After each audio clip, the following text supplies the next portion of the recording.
Hey everyone, Kimchica here. These are the 5 indie games that I wanted to highlight this week that are already out, ready for you to play, and that you really should not miss. West of Loathing. As someone whose formative, college years were spent playing Kingdom of Loathing far too much, I was ecstatic to hear the team was working on a fully fledged game a few years back. Fast forward to this August, and the game is a standout that I really think everyone should play. The simple stick figure art almost enhances each punchline, and the game is one of the smartest and funniest I've played in a long time. Not to mention the actual role-playing mechanics and gameplay are solid. Give this one a shot. Now I'm off to see if my old Kingdom of Loathing account is still working. But before that, Orwell. Thanks to the government's safety bill. This is a pretty timely game, and one that you really shouldn't miss, but for slightly different reasons than West of Loathing. You're essentially the human embodiment of Big Brother, the all-seeing, ever-investigating eye of the government. As a researcher hired to interpret Orwell, the government's new security program, it's up to you to sift through the data, provide it to Orwell, and determine who's a terrorist.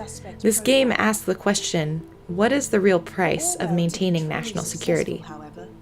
We need you, someone outside of the nation, capable of discerning information posted by suspects online. Dead Cells. A 2D action platformer that draws from both Dark Souls and Castlevania, Dead Cells impressed me with its smooth controls, intense gameplay, and beautiful pixel art. The best part of this game is figuring out different weapon and attack combinations to really maximize your battle readiness. There are also bonuses offered, but those change each time you die, so the gameplay actually shifts as a result with each round.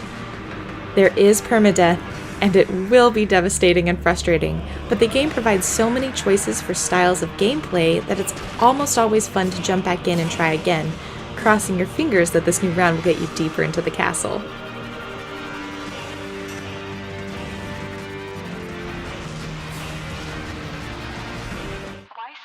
Code 7. If permadeath and Dark Souls inspired gameplay isn't up your alley, Code 7 may be your thing. This is an episodic text-based adventure with episodes 0 and 1 out now. The focus of the game is definitely the plot, but I love the clean styling of the interface and the hacking mechanic. It really adds to the realism and feeling that you're actually a character in the game. In episode 0, you switch between hacking the computers of the spaceship and talking with your teammate Sam, trying to figure out what's happened on the ship. The voice acting is good, and the plot has twists and turns that will definitely keep you engaged. Another great thing is that episode 0 is free to play and out now on their official website, and the link is below.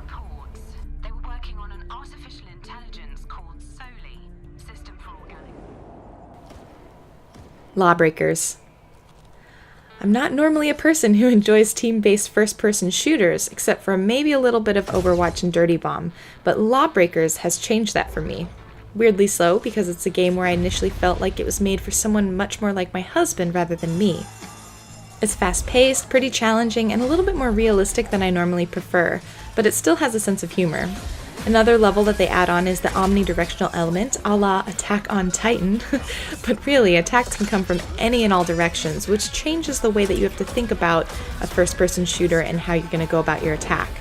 This movement style makes it a lot of fun. There's 9 roles, 18 characters, tons of weapons, beautiful maps, and for those of you who are like me and wonder a lot about the community, they're competitive, but they're open to teaching new players and really excited about growing the game and spreading the word. So I highly encourage you to jump in if this is something you're even remotely interested in.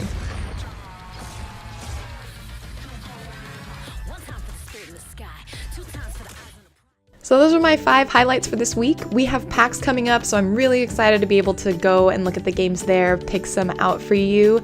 And so next week we're gonna have some games that, I know are already coming out for PAX that I'm gonna highlight, and then the week after is PAX. So I will see you guys later. Be sure to check out the rest of the videos on my channel.